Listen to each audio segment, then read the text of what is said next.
Hi, this is Kevin Baker with Data Services Partners. Today I want to talk to you about OLAP reporting technology and how it can help your skilled nursing business. So OLAP is a fast and secure reporting technology that helps your organization not only report but automate. So what you're looking at on the screen here is an example of a data warehouse. And essentially when you look at it, it is just one large pivot table that has all of your data in one place. The other powerful thing about this platform is being able to drill down to detail. So let's give that a shot. So right now, let's do an example where we want to look at overtime percent. We want to find out what's driving this overtime percent. So here we can see, looking at here quickly, that Arizona has the highest overtime percent. So I'm going to bring that state back into the filters.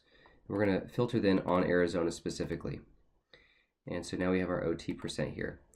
To make things simpler, I'm going to get rid of everything that's not OT percent out of this pivot table. And that's another question too, is this something that is this a one time issue that happened in July that maybe the administrator can explain, or is this something that is happening month after month? So let's take a look. So maybe we'll answer that first question about month after month. So when I bring in all the data here for Arizona, and I'm going to trend it out by month here, I can see that, yeah, they have really high overtime as a percent of their total hours. And so this is something that seems like a chronic problem. Now, if I want to go and drill in by department here, I can drag in my labor expense, and I can see here's the totals that we were looking at. But now we have it broken out by nursing, maintenance, social services, activities, education, administration. And so right away, we can see the biggest problem here is definitely nursing. So let's drag, so what we'll do here is let's bring in now employee, find out which employee is driving it.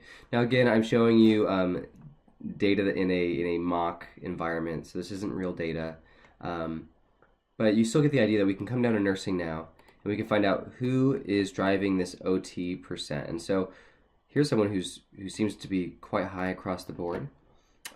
This person has a high number as well. That seems to be a one-time thing. This person is also a high offender.